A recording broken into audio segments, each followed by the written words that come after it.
जय हिंद साथियों, स्वागत है आप सभी का आपके अपने यूट्यूब चैनल दावन स्टडी में। तो साथियों, जैसे कि आपको पता होगा, हम आपके लेकर आते हैं 20 बहुत ही महत्वपूर्ण क्वेश्चन जनरल अवेयरनेस के, जो कि railway group D exam phase 3 में आपके लिए बहुत ही महत्वपूर्ण होते हैं। तो ये हमारी वीडियो का पार्ट नंबर 6 है साथियों। जिन्होंने पिछले पार्ट्स नहीं देखे हैं वो जाकर दे सकते हैं, डिस्क्रिप्शन में लिंक दिए गए हैं। और जो भी साथी चैनल पर नए आए हैं, चैनल को सब्सक्राइब जरूर कर दें साथियों, और साथ में बेल आइकन को भी दबा दें, जिससे कि हमारे वीडियोस की नोटिफिकेशन आप तक पहुंच सके। तो साथियों, ज़्यादा टाइम वेस्ट न करते हुए देखते हैं अपना आज का पहला क्वेश्चन क्या है। तो साथियों, हमारा पहला क्वेश्चन है, महात्मा गांधी ने पहली बार INC कलकत्ता अधिवेशन 1901 में भाग लिया था। उस अधिवेशन के अध्यक्ष कौन थे साथियों? तो उस अधिवेशन के अध्यक्ष थे साथियों दिनेश शाह एडुल्ची वाचा। ऑप्शन नंबर 4 हमारा सही हो जाएगा। इसके बारे में थोड़ा सा और जान लेते हैं। सर दिनेश शाह एडुल्जी वाचा 1844 से 1936 तक इनका जीवन काल रहा था। बम्बई के एक पारसी भारतीय राजनीतिक थे। वह भारतीय राष्ट्रीय कांग्रेस के संस्थापकों में से एक थे और वह भारतीय राष्ट्रीय कांग्रेस के कलकत्ता अधिवेशन 1901 के अध्यक्ष थे साथियों। क्वेश्चन नंबर 2 देखते हैं। वाल्मीकि राष्ट्रीय उद्यान, टाइगर रिजर्व और वन्यजीव अभ्यारण्य कहाँ स्थित है साथियों? वाल्मीकि राष्ट्रीय उद्यान, टाइगर रिजर्व और वन्यजीव अभ्यारण्य कहाँ स्थित है? तो साथियों, ये स्थित है बिहार में। ऑप्शन नंबर 2 हमारा सही हो जाएगा। आइए पढ़ते हैं इसके बारे में थोड़ा सा। वाल्मीकि राष्ट्रीय उद्यान, टाइगर रिजर्व और वन्यजीव अभ्यारण्य बिहार के पश्चिम चंपारण जिले में भारत नेपाल सीमा पर भारत में गंडक नदी के किनारे स्थित है। यह बिहार का एकमात्र राष्ट्रीय उद्यान है। क्वेश्चन नंबर 3 देखते हैं। निम्नलिखित में से किसके साथ म्यांमार अपनी अंतर्राष्ट्रीय सीमा साझा नहीं करता है? किसके साथ म्यांमार अपनी अंतर्राष्ट्रीय सीमा साझा नहीं करता है?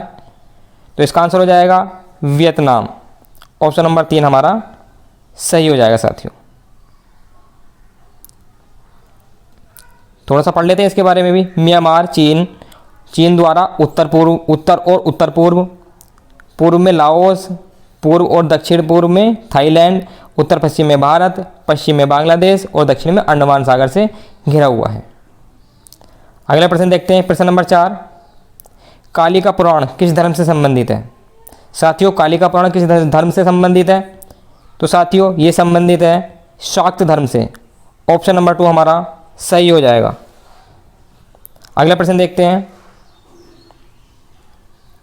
प्रश्न नंबर 5। प्राचीन काल में किस वर्ण को सार्थवाह भी कहा जाता था साथियों? वेरी इंपॉर्टेंट क्वेश्चन है। प्राचीन काल में किस वर्ण को सार्थवाह कहा जाता था? तो साथियों, ये कहा जाता था वैश्य धर्म को। ऑप्शन नंबर 1 हमारा सही हो जाएगा। आइए इसके बारे में थोड़ा सा जानेंगे आगे। वैदिक काल में वैश्यों ने व्यापार और वाणिज्य को विनियमित करने के लिए विभिन्न प्रकार की समितियां विकसित की, जिन्हें श्रेणी, निगम, पुगा के नाम से जाना जाता था। यह अन्य वर्णों के हस्तक्षेप को रोकने और एकाधिकार विकसित करने के लिए भी था। आचरण के उचित नियमों को समिति प्रमुख द्वारा लागू किए गए सार्थवाह या श्रेणी प्रमुख के रूप में जाना जाता था। उसी को हम सार्थवाह कहते थे। अगले प्रश्न देखते हैं। प्रश्न नंबर 6। नाबार्ड किस समिति की सिफारिश द्वारा स्थापित किया गया था? साथियों, ये स्थापित किया गया था शिवरमन समिति की सिफारिश के द्वारा।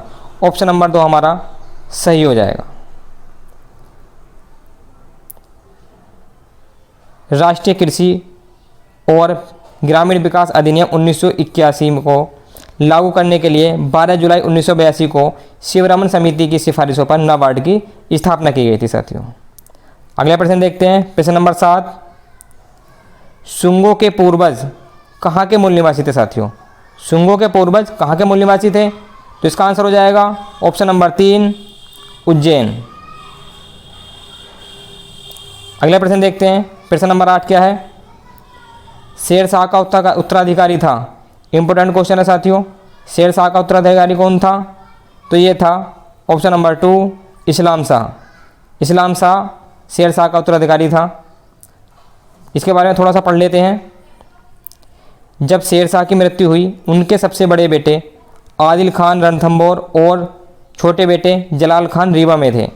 शेरशाह ने आदिल खान को अपना उत्तराधिकारी नामित किया था, लेकिन रईसों ने जलाल खान को प्राथमिकता दी जो उनके द्वारा अधिक सक्षम और मेहनती माने जाते थे। जलाल खान को उनके द्वारा कालिंजर आने के लिए बुलाया गया था और उनके आगमन पर 27 मई 1545 को सुल्तान घोषित किया गया था। उनको ही इस्लाम शाह की उपाधि प्रदान की गई थी साथियों। अगला प्रश्न देखते हैं। प्रश्न नंबर 9 क्या है? भारत छोड़ो का नारा किसके द्वारा गढ़ा गया था साथियों? इंपॉर्टेंट क्वेश्चन है साथियों। भारत छोड़ो का नारा किसके द्वारा कहा गया था? तो इसका आंसर हो जाएगा ऑप्शन नंबर 3, यूसुफ मेहर अली के द्वारा कहा गया था साथियों। इसमें थोड़ा सा कन्फ्यूजन है। यहाँ देखो साथियों, भारत छोड़ो नारा दिया गया है। अगर बात करते भारत छोड़ो आंदोलन किसके द्वारा शुरू किया गया था तो हमारा आंसर हो जाता महात्मा गांधी। लेकिन यहाँ दिया गया है भारत छोड़ो का नारा किसके द्वारा गढ़ा गया था, तो वो थे यूसुफ मेहर अली। आइए इसके बारे में भी जान लेते हैं थोड़ा सा। प्रतिष्ठित भारत छोड़ो का नारा समाजवादी कांग्रेस नेता और उसके बाद बॉम्बे के महापौर यूसुफ मेहर अली द्वारा गढ़ा गया था, जिनके बारे में माना जाता है कि उन्होंने 1942 में एक बैठक के दौरान महात्मा गांधी को यह प्रस्ताव दिया था। भारत छोड़ो आंदोलन का प्रस्ताव ही महापौर यूसुफ मेहर अली द्वारा दिया गया था। भारत छोड़ो आंदोलन की शुरुआत 75 साल पहले 8 अगस्त 1942 को भारत में ब्रिटिश शासन को समाप्त करने की मांग कर रही कांग्रेस द्वारा दिया गया था साथियों। यहाँ से एक क्वेश्चन ये भी निकल कर आता है कि भारत छोड़ो आंदोलन कब स्टार्ट हुआ था, कब शुरू हुआ था, तो 8 अगस्त 1942 को शुरू हुआ था साथियों। अगला प्रश्न देखते हैं। प्रश्न नंबर 10 क्या है? प्लान इकोनॉमी फॉर इंडिया नामक पुस्तक के लेखक कौन है? वेरी इंपॉर्टेंट क्वेश्चन है साथियों। प्लान इकोनॉमिक फॉर इंडिया नामक पुस्तक के लेखक कौन है? तो इसके लेखक है साथियों एम विश्वेश्वरैया। ऑप्शन नंबर 1 हमारा सही हो जाएगा। अगला प्रश्न देखते हैं साथियों, इसके बारे में थोड़ा सा और पढ़ लेना वीडियो पॉज करके। अगला प्रश्न देखते हैं। प्रश्न नंबर 11, एक बंद अर्थव्यवस्था वह है जो, इसका आंसर हो जाएगा साथियों ऑप्शन नंबर 3। एक बंद अर्थव्यवस्था वह अर्थव्यवस्था है जो घरेलू अर्थव्यवस्था को विदेशी व्यापार से अलग करती है साथियों। इस अर्थव्यवस्था में ना ही निर्यात होगा और ना ही हमारा आयात होगा साथियों। इसके बारे में थोड़ा सा पढ़ लेते हैं। एक बंद अर्थव्यवस्था में बाहरी अर्थव्यवस्थाओं के साथ कोई व्यापारिक गतिविधि नहीं होती है, इसलिए बंद अर्थव्यवस्था पूरी तरह से आत्मनिर्भर है, जिसका मतलब है कि कोई भी आयात देश में नहीं होता है और कोई भी निर्यात देश से बाहर नहीं जाता है। अगला प्रश्न देखते हैं। प्रश्न नंबर 12 क्या है? उच्च न्यायालय के न्यायाधीशों की पेंशन कहाँ से दी जाती है साथियों? तो उच्च न्यायालय के न्यायाधीशों की पेंशन दी जाती है भारत की संचित निधि से। ऑप्शन नंबर 1 हमारा सही हो जाएगा। अगला प्रश्न देखते हैं। प्रश्न नंबर 13 क्या है?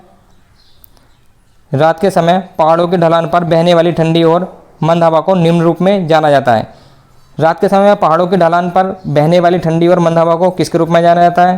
तो इसका आंसर हो जाएगा साथियों कैटाबेटिक पवन। ऑप्शन नंबर 3 हमारा सही हो जाएगा। इसके बारे में पढ़ लेंगे थोड़ा सा और। रात के समय पहाड़ की ढलान पर बहने वाली ठंडी और घनी हवा को कैटाबेटिक पवन के रूप में जाना जाता है। अगला प्रश्न देखते हैं। प्रश्न नंबर 14 क्या है? अति चालकता की खोज किसके द्वारा की गई थी साथियों? तो अति चालकता की खोज की गई थी साथियों हेक कामेलिंग ओन्स के द्वारा। ऑप्शन नंबर 3 हमारा सही हो जाएगा। क्वेश्चन नंबर 15 देखते हैं साथियों। इसके बारे में थोड़ा सा पढ़ लेना वीडियो को रोककर। अगला प्रश्न देखते हैं। प्रश्न नंबर 15 क्या है? 1857 के विद्रोह के संबंध में किसने टिप्पणी की थी कि यह न तो पहला है और न ही राष्ट्रीय स्वतंत्रता संग्राम था? साथियों यह टिप्पणी किसने की थी कि 1857 का जो स्वतंत्रता संग्राम था कि ये कोई स्वतंत्रता संग्राम था ही नहीं और ना ही ये पहला था। तो साथियों ये टिप्पणी की थी R.C. मजूमदार ने। ऑप्शन नंबर 3 हमारा सही हो जाएगा साथियों। अगले प्रश्न देखते हैं साथियों। प्रश्न नंबर 16, BCG वैक्सीन में वर्णमाला जी किससे संबंधित है? BCG वैक्सीन में वर्णमाला जी किससे संबंधित है साथियों? तो ये संबंधित है ग्वेरिन से। ऑप्शन नंबर 2 हमारा सही हो जाएगा ग्वेरिन। आइए इसकी फुल फॉर्म के बारे में जान लेते हैं कि BCG का पूर्ण रूप होता क्या है। बेसिलस कैलिमेट ग्वेरिन BCG की फुल फॉर्म होती है। यह एक वैक्सीन है जो तपेदिक से सुरक्षा प्रदान करती है साथियों। प्रश्न नंबर 17 देखते हैं। जस्ट फॉर लाइफ पुस्तक के लेखक कौन है? वेरी इंपॉर्टेंट क्वेश्चन है साथियों। जस्ट फॉर लाइफ पुस्तक के लेखक कौन है? तो इसके लेखक हैं इमाइल जोला। ऑप्शन नंबर 1 हमारा सही हो जाएगा। क्वेश्चन नंबर 18 देखते हैं। निम्नलिखित में से कौन भारतीय नागरिक का मौलिक अधिकार नहीं है? निम्न में से कौन सा भारतीय नागरिक का मौलिक अधिकार नहीं है साथियों? तो इसका आंसर हो जाएगा ऑप्शन नंबर 2, संपत्ति का अधिकार। इसको मौलिक अधिकार की सूची में से हटा दिया गया था। इसके बारे में थोड़ा सा और पढ़ लेते हैं। भारतीय स्वतंत्रता के बाद जब 26 जनवरी 1950 को भारत का संविधान लागू हुआ तो भाग 19 में अनुच्छेद 19(1) और अनुच्छेद 31 के तहत संपत्ति के अधिकार को मौलिक अधिकार के रूप में शामिल किया गया। इसके बाद संसद में 44वां संविधान संशोधन पारित किया गया था, जिसने इसे अनुच्छेद 301 के अंतर्गत एक कानूनी अधिकार बना दिया गया था और मौलिक अधिकारों की सूची में से इसको हटा दिया गया था साथियों। अगला प्रश्न देखते हैं, प्रश्न नंबर 19। आपदा जोखिम न्यूनीकरण के लिए अंतर्राष्ट्रीय दिवस किस तारीख को मनाया जाता है? आपदा जोखिम न्यूनीकरण के लिए अंतर्राष्ट्रीय दिवस किस तारीख को मनाया जाता है? तो ये मनाया जाता है साथियों 13 अक्टूबर को। ऑप्शन नंबर 1 हमारा सही हो जाएगा। इसके बारे में और जान लेते हैं थोड़ा सा। जोखिम जागरूकता और आपदा न्यूनीकरण की वैश्विक संस्कृति को बढ़ावा देने के लिए संयुक्त राष्ट्र महासभा UNGA द्वारा एक दिन के आह्वान के बाद 1989 में आपदा जोखिम न्यूनीकरण के लिए अंतर्राष्ट्रीय दिवस शुरू किया गया था।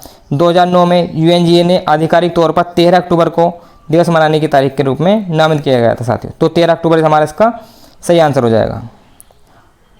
आज की क्लास का लास्ट क्वेश्चन देखते हैं साथियों। Question number 20। अजय वॉरियर निम्नलिखित में से किस देश के साथ भारतीय सेना का वार्षिक सैन्य अभ्यास है? अजय वॉरियर निम्नलिखित में से किस देश के साथ भारतीय सेना का वार्षिक संयुक्त सैन्य अभ्यास है? तो साथियों इसका आंसर हो जाएगा यूनाइटेड किंगडम। ऑप्शन नंबर 2 हमारा सही हो जाएगा साथियों। इसके बारे में भी पढ़ लेते हैं थोड़ा सा। भारत और यूनाइटेड किंगडम के बीच वार्षिक संयुक्त सैन्य अभ्यास अजय वॉरियर का 6ठा संस्करण साथियों शुरू हो गया। तो साथियों ये थे हमारे जनरल अवेयरनेस के 20 बहुत ही महत्वपूर्ण क्वेश्चन। जो भी साथी चैनल पर नए आए हैं चैनल को सब्सक्राइब जरूर कर दें साथियों, और साथ में बेल आइकन को भी दबा दें, जिससे कि हमारे वीडियोज़ की नोटिफिकेशन आप तक पहुंच सके। और जिन साथियों को इसकी PDF चाहिए वो हमारा टेलीग्राम ग्रुप ज्वाइन कर लें साथियों, डिस्क्रिप्शन में लिंक दिया हुआ है। तो मिलते हैं फिर से एक नई वीडियो के साथ। जय हिंद साथियों।